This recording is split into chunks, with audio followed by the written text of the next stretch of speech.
Welcome everybody. Welcome to a new week of the Advanced Dungeons and Dynamics 365 bare bones configuration live stream.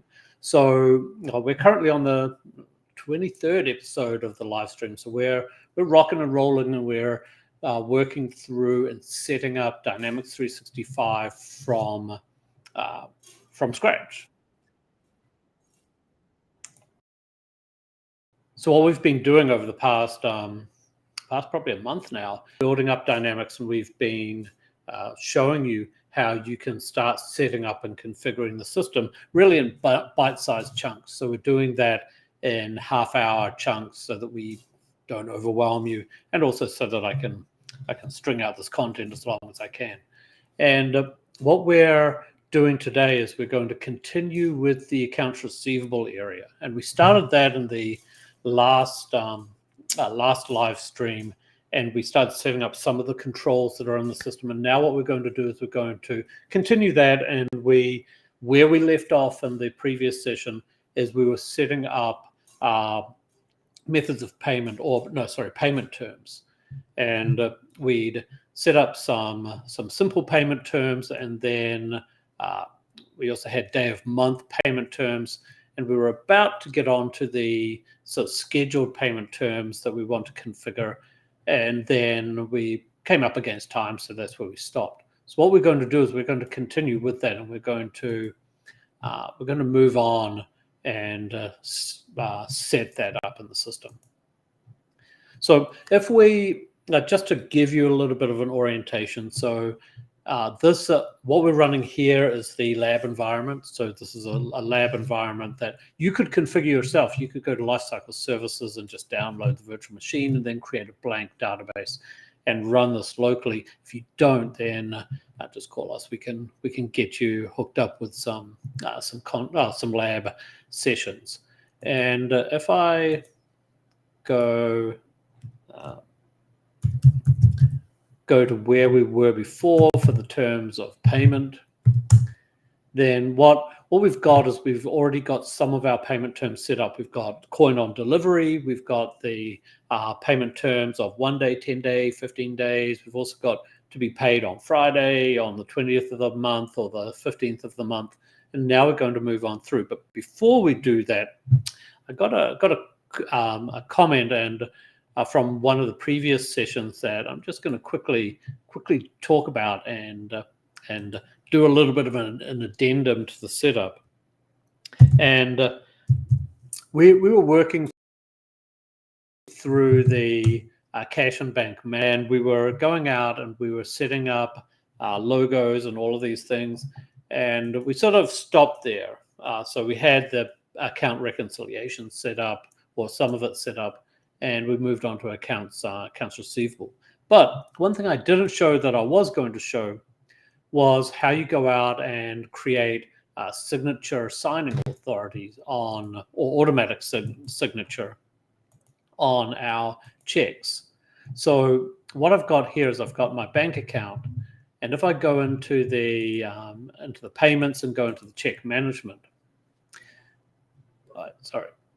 go back from there.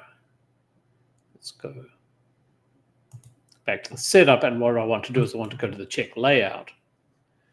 Then we went out and we configured this, and we configured the bank account of the bank name and the company logo and so forth. Something I didn't do that I was planning to do was to add signature authorities on these checks, or auto signature. So what this will do is this will automatically print the signature for us, just giving us, meaning that we don't have to go out and write the signature for small amounts on checks. So what we can do is we can have these signatures set up, and we can have, if I edit the check account, then what we can do is we can go out and say that I'm going to automatically have a signature created, and in this case, anything under, let's say, $200, then I'm not going to bother anyone to sign it. I'm going to sign that myself. And what we want to do is we want to have the check, the signature associated with this. So what I've got, if I go to Photoshop, I've got, let me go to here. Whoops, that didn't work very well. Let me go back down and resize that. So I've got Greta Ironfist's signature here. We scanned that in and got it all ready for us. So what we can do is if we go back over to here, we can say I want to change the signature and I want to upload the signature. And then we can upload whatever format we want for that signature and just associate it in here with the signature. If I wanted to, I could also have a secondary signature here where I could have maybe another person sign for a different amount depending on the amount limit. But for me, I just want Greta to sign this. She's a bit of a control freak, so she can manage that herself. So anyway, so that's just a quick addendum to one of the earlier things we set up. So now what we're going to do is we're going to go out and we're going to continue through the training or continue through the setup and continue through everything that I've been documenting on how to set up Dynamics and how to move through the process. So what we've got here is we've got, if I look back, then this is our guide that we're working through. So right now we're on the 5th module. So we're rocking and rolling through this, and we're in accounts receivable. And what I want to do is we've gone through setting up the customer posting profiles and the day of week terms. So what we're going to do is we're going to move on to our additional payment terms. Now, what we're going to do here is we're going to set up a payment term where the customer can pay over time. And we're going to set this up as for 9 months. So we're going to say that the customer can buy it and then they can pay over 9 months. We'll create another one, which is a decreasing payment term as well in the system. But this is the main one that we're going to step through. We're going to do that through payment schedules. So if I move back to the surface, and then if I do a search for payment schedules,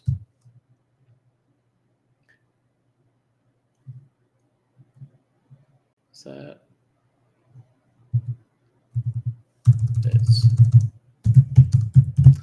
search for that again.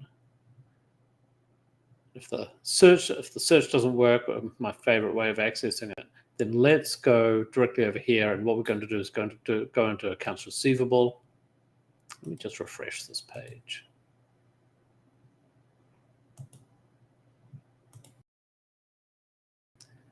Let's reconnect. And yeah, so let's try once more. Yeah, so what we're going to do is we're going to go into the payment schedules. Now, AP and AR are special because they share the same things between each other or same concepts. So payment schedules you can set up in accounts payable or accounts receivable. We're in accounts receivable, so we're going to set that up now. And I'm using the menu search up here in the window, but I can also go over to here and go to the accounts receivable and then go to the payment setup and go to payment schedules. So this is our definition of how we want to create our payment schedules or the schedule payment systems. So what I'm going to do is I'm going to create a, let's just call this 9M. And this is going to be equal, let's do equal 9M.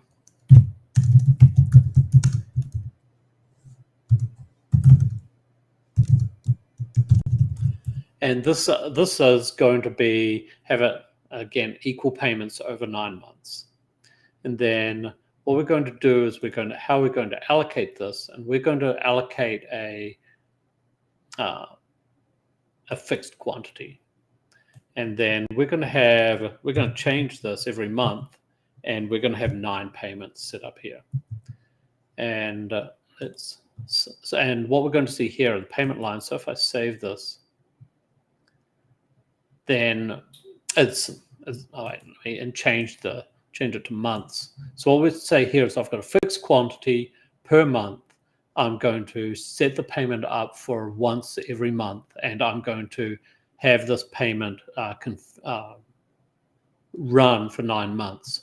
So if this was $900, then, or 900 Faerûnian gold pieces, let me stay in character, then this is going to be, they're going to pay 100 gold pieces every month. And then what we're going to do is now we're going to go and use this for our payment terms. So I'm going to go to my terms of payment, and where I was before, and we're going to create a new payment here. And this is going to be, let's do 9 month equal. So we'll change that around a month, around a little bit.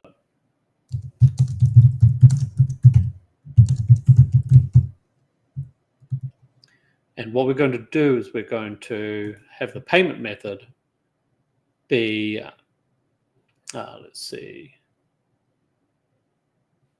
payment method is going to be net, and then the payment schedule is going to be equal 9 months. So what we're doing is, instead of specifying whether this is net or a day of month or anything like that, we're just saying I want to use the equal terms of payment as that main payment. Now, also what we're going to do is we're going to continue here, and we're going to go out and create a second payment term. And this is going to be a declining payment over 9 months, over 6 months. And if we look at the configuration here, then what we're going to do is we're going to say the customer has to pay 40% up front. They're going to pay another 20% in the second month, and then 10% for the remaining 4 months, so that they are to pay off the remaining part of the debt. So this is going to be set up a similar way, but what I'm going to do here is I'm going to go back to my payment schedules. And just as a side note, I don't think I've used this. If I've already gone into this form, then I could actually go over to the recent area and pull that up. So I haven't done that, so I thought maybe that would be a good thing to do. So now I'm going to create a new payment schedule, and this is going to be declining 6 months. So we'll use the same naming convention that I had for the payment schedules, even though the terms of payment are going to be different. And this is going to be declining payments over 6 months. And what we're going to do is we're going to make this a specified payment here. And we're going to have the payment in months. But now what we're going to do is we're going to say, I want to define the period. In the first period, we're going to have 40%. The second, we're going to have 20. Third, 10. Fourth, 10. 6. So now we've got our payment schedule here. So now if I go back to let's go to favorites, since we've got this here, go to my terms of payment. Then what I can do is I can go create a new one here, which is 6 month declining.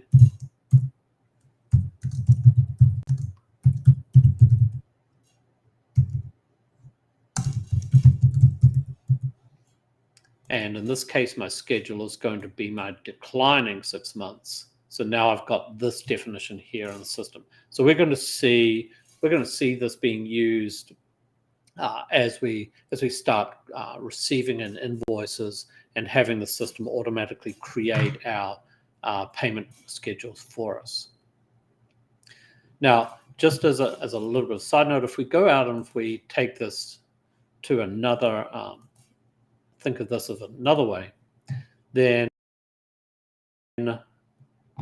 also what we can do, and let me go to my payment schedule here. We can mix and match these. Now, what if I want to, I could have another one,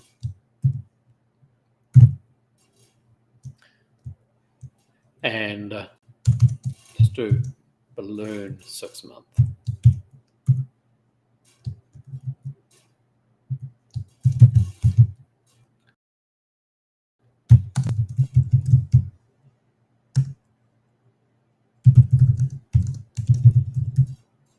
And balloon has got 2 L's. And so what we're going to do here is I'm going to say I could have a balloon payment, and I'm going to create this over a number of months, and this is going to be proportional, and I'm going to say for the first month I'm going to say you owe 5%, for the second month 5%, third 5%, fourth 5%, and then on the 6th month you owe me the remaining 75%. So if we want to be a little bit predatory, then we can do that. Also, what we can do is I could create another one which is which could be weekly, and this could be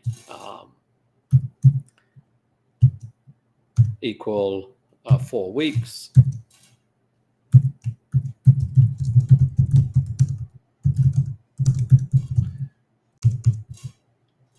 Let me spell that correctly. And so here we can go out and we can say this is a fixed quantity, and we're going to have the payment days over days, and we're going to say every 7 days, and the number of payments of 4. So again, we can go and we can be very creative with these payment methods however we want. And for example, I could have equal over 5 days.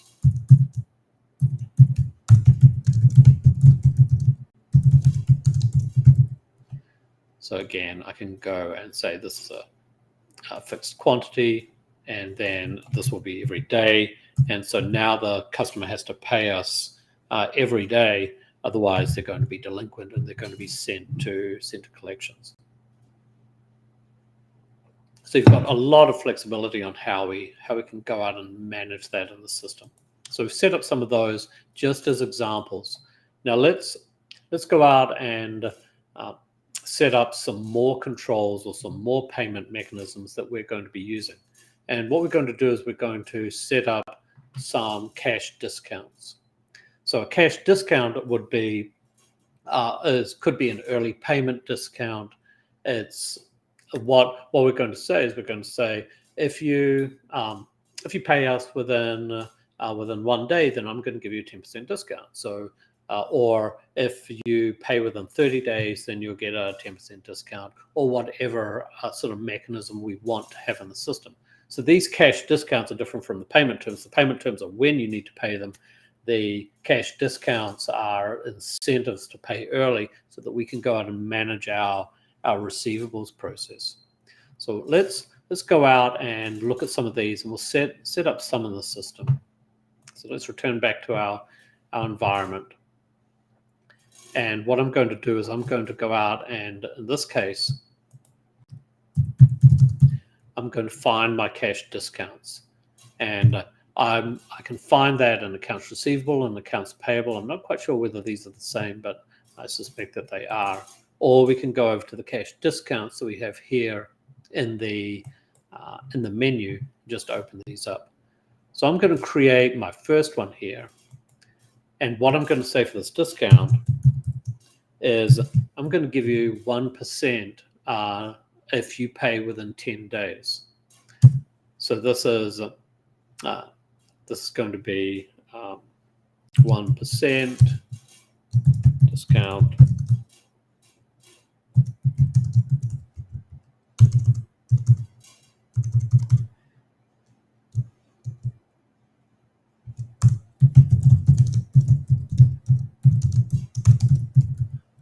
There. So we can sort of describe this a little bit more. And what we're going to do is we're going to make this net, and we're going to say that we want to be paid within 10 days, and then I want the discount percentage to be 1. So this is pretty self-explanatory within the setup, because we're just saying pay within 10 days, you get a 1% discount. Although let's change this, and I want to be a little bit more generous. So I'll give you actually a 10% discount. Let's do this one. 10%. Let's do a 10 net 1, because we're trying to promote our cash a little bit more. So if you pay me within 1 day, which is more of the cash on hand mentality that we've got at the Waterdeep Trading Company, then we'll give you a 10% discount. So we really want that cash to come in for our customers. And then this is going to be, let's see if we can. So what we're going to do is we're going to say that this, when we do give these discounts, and what main account do we want to affect with this, and we're going to use the 4400 account for this. So this is going to be, let's see, this is going to be the main account, but also what I'm going to do is I'm going to say I want to use the main account for vendor discounts as well. So I want to make this.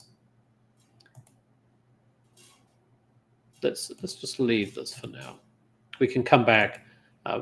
What this area here is, because the accounts receivable and accounts payable are sharing the same sort of codes. Then we've got the accounts receivable account here, and then also we've got the accounts payable. Although let's just see.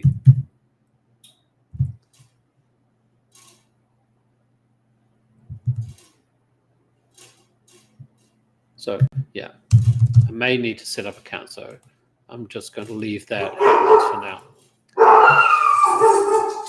So bear with me a second.